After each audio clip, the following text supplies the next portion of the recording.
Hello everyone, welcome back to Magnet Brains. मैं हूं स्वाति, आपकी इंग्लिश एजुकेटर। हम पढ़ रहे हैं क्लास 6 की Gulmohar book, where we have already seen the explanation, question answers of our chapter 4, unit 4. The name of the unit is A New Name, written by Linda Sue Buck. अब इस particular chapter के आपने explanation देख लिया है, question answers complete हो चुके हैं। Now we are going to start with the grammar part. और इधर पे इस पर्टिकुलर चैप्टर में हम स्टार्ट करने वाले हैं प्रोनाउन से। Now we are given some sentences here. I responded when anyone called me Kiyoko. मैं रिस्पॉन्ड करती थी जब कोई भी मुझे कियोको कह के बुलाता था। एनीवन का मतलब क्या होता है? कोई भी, ठीक है। Everybody had trouble remembering their classmates' new names. Everybody had trouble मतलब सबको ट्रबल होता था। यहाँ पे we have learned that pronouns are used to replace nouns. हमें पता है pronouns क्या होते हैं। जब हम nouns को जिन words से replace करते हैं उन्हें pronouns कहते हैं। They help us to avoid repeating nouns when we speak or write. तो आप बार बार नहीं कहोगे ना कि स्वाति पढ़ा रही है, स्वाति गई थी, स्वाति आई थी, स्वाति स्वाति नहीं करोगे। इंस्टेड आप she यूज करोगे, her यूज करोगे, आप डिफरेंट pronouns यूज करोगे। तो इससे क्या होता है, nouns क्या जो रिपीटेशन होता है वो नहीं हम करते हैं। अब बहुत सारे टाइप के प्रोनाउंस होते हैं। सबसे पहला होता है पर्सनल प्रोनाउन। पर्सनल प्रोनाउन मतलब जहां पे आप सब्जेक्ट को रिप्लेस कर रहे हो किसी प्रोनाउन से। जैसे कि मैंने कहा Swati is my best friend, instead of Swati you can say she is my best friend, और you are my best friend, और आई, सो ये आई, यू, शी, ही। अब ये I, we, he, she, they, this is him, okay?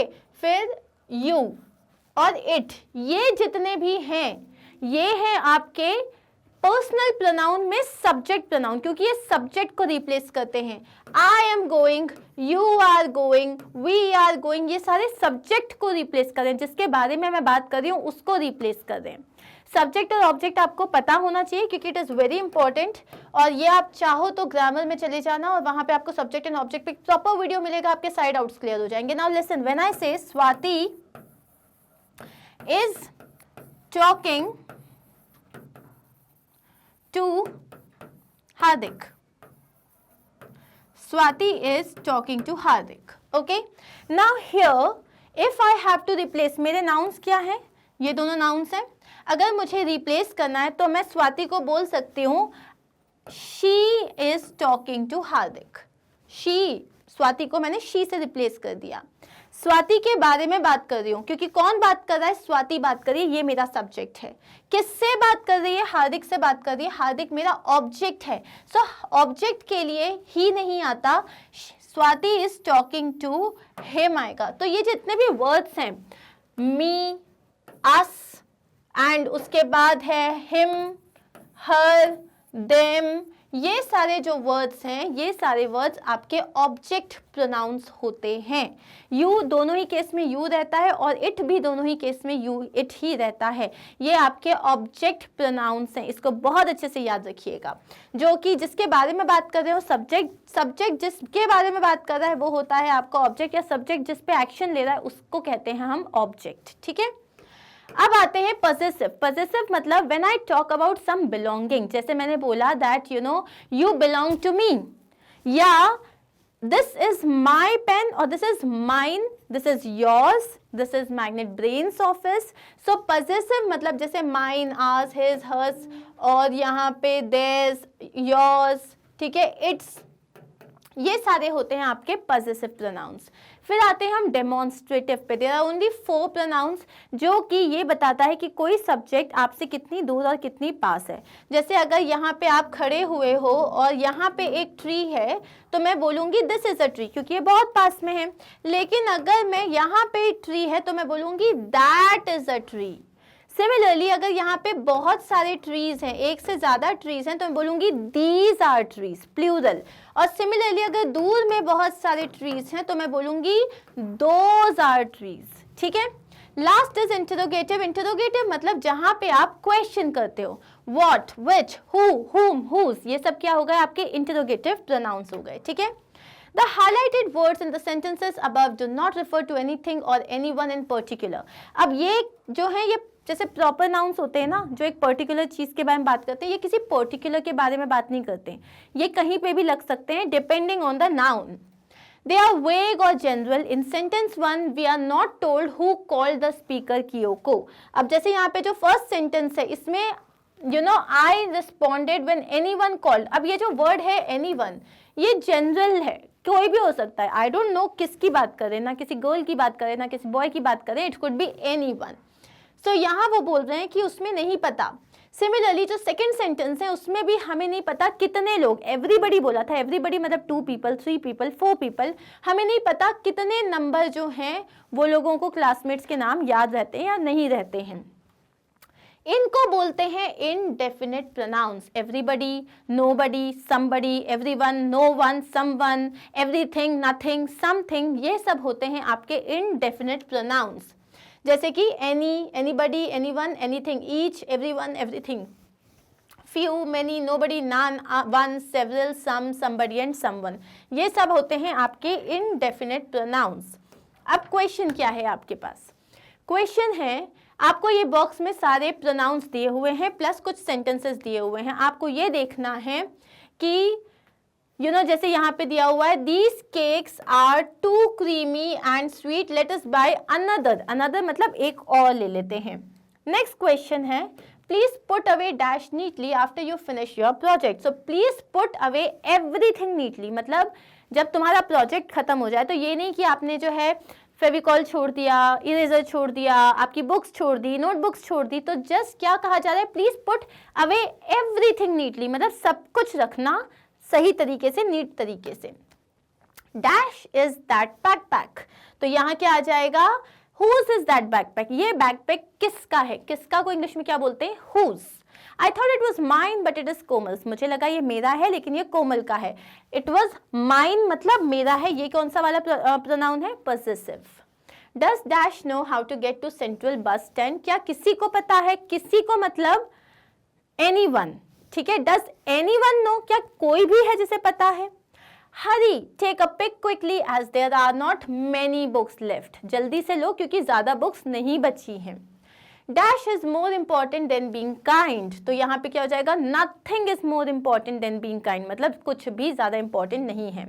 Whose slippers are these, slippers है, plural है, तो हम क्या यूज करेंगे, ये किसकी स्लीपर्स हैं, they are outside the door, वो डोर के बाहर हैं.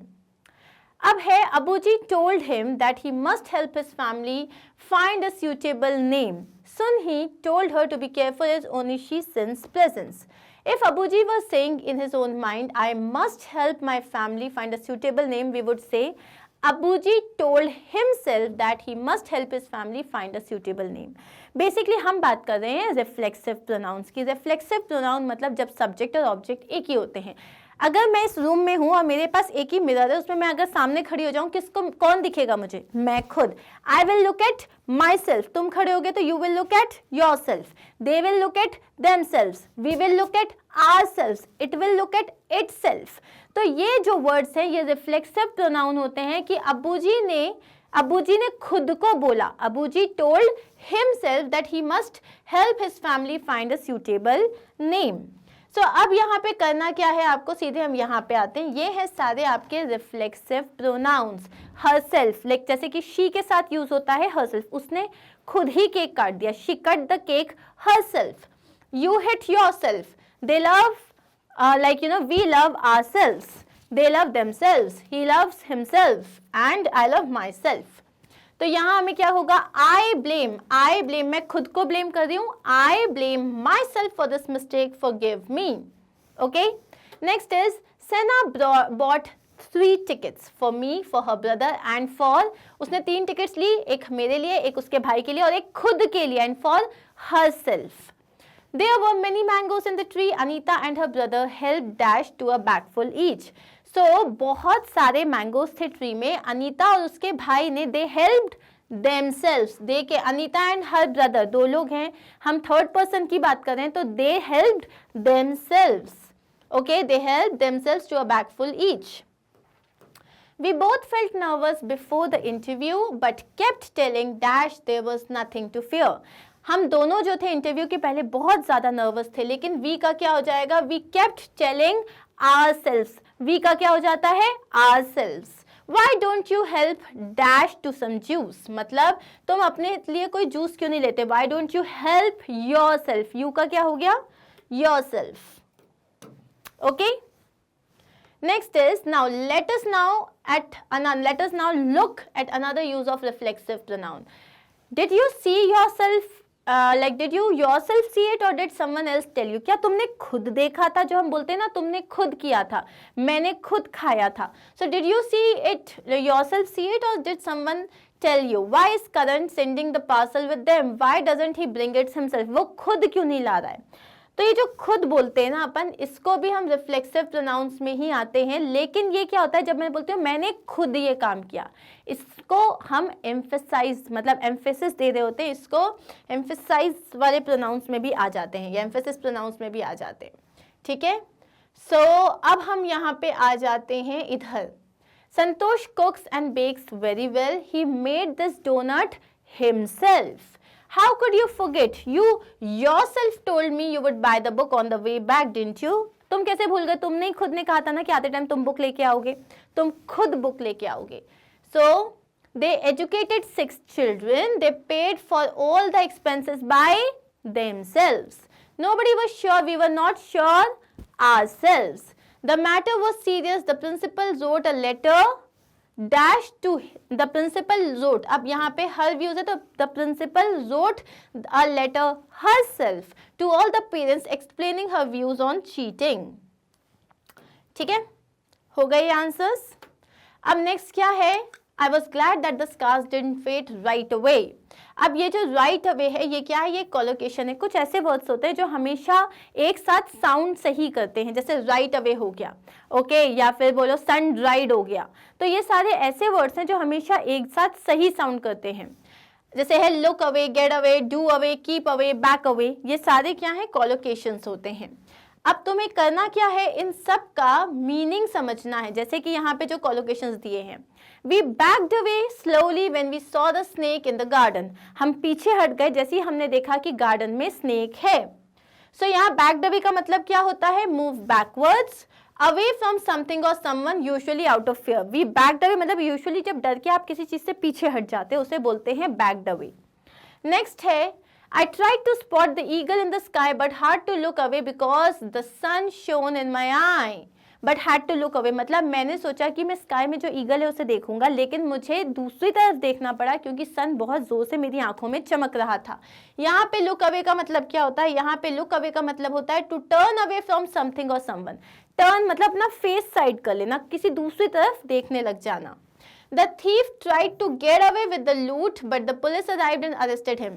तो जो चोर था उसने पूरा लूट का जो सामान था उसको लेके वो बस भागने वाला था, लेकिन पुलिस आ गई और उन्होंने पकड़ लिया.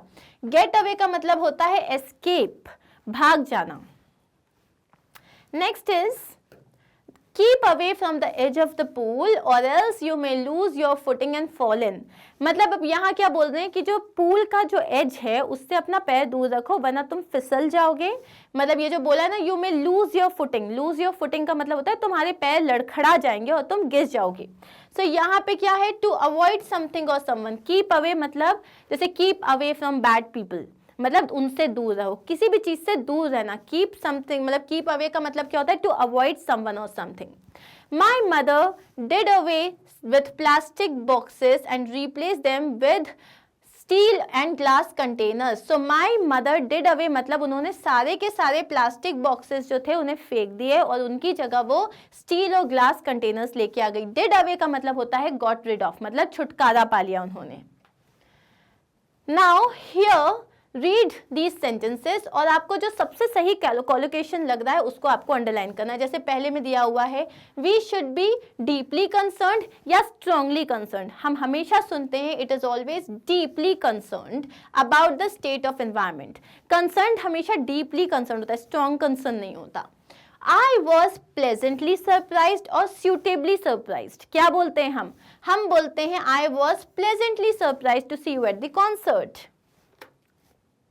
Next is, we walked down a beautiful dash that led us to a meadow. We walked down a beautiful winding path. Winding मतलब क्या होता है, ऐसे घुमावदार जो पाथ होता है ना, तो winding path बोलते हैं, curved path नहीं कहते. It took dash effort for the men to move the bed. तो लार्ज एफर्ट कभी नहीं होता, ग्रेट एफर्ट कहते हैं। बहुत ज्यादा एफर्ट जो लगता है, मेहनत लगता है, लार्ज एफर्ट नहीं कहते, ग्रेट एफर्ट कहते हैं। Next is hunting is dash prohibited here. Strictly बोलते हैं, स्ट्रिक्टली प्रोहिबिटेड या फर्मली प्रोहिबिटेड। हमेशा आता है स्ट्रिक्टली, फर्मली नहीं कहते, ठीक है। I really enjoy performing these exercises every day or doing these exercises every day. तो हम बोलते हैं doing these exercises. And the last one is switching to football from cricket was a large decision for me or a big decision for me. The answer is it was a big decision for me. Large decision नहीं बोलते हम। अब आते हैं हम last question पे। In the story, the Korean people are treated unfairly by the Japanese. तो ये speaking part तो नहीं करेंगे, हम writing part पे आते हैं। When we write a character sketch, we usually talk about the character's behavior and attitude, their actions and responses to certain situations, the reasons for those actions and responses and so on. Basically, character sketch क्या होता है? जब आप किसी की बातें सुन के, उसका हाव भाव देख के, उसके attitude के बारे में बात करते हो, उसके जो है वो उसके attitude के बारे में बात करते हो, उसके behavior के बारे में बात करते हो।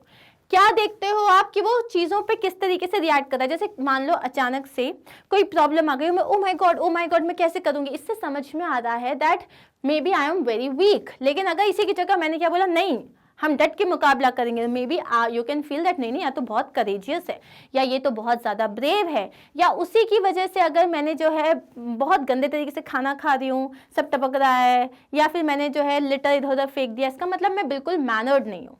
लेकिन अगर मैं बहुत पॉइज्ड होके खाना खा रही हूँ एकदम नाइफ एंड फोक से, और मैंने एकदम अपना सामान सब जगह सही रखा है, इसका मतलब मैं बहुत डिसिप्लिन्ड हूँ और मैं बहुत ज़्यादा मैनर्ड हूँ। तो मेरी हरकतें देख के आप ये बता सकते हो कि मेरा एटीट्यूड, मेरा बिहेवियर कैसा है, मेरा कैरेक्टर किस तरीके का है। तो यहाँ हमें करना क्या है, ये जो क्वेश्चन है इनको देखो। हाउ इज सुनफली इंट्रोड्यूस टू अस।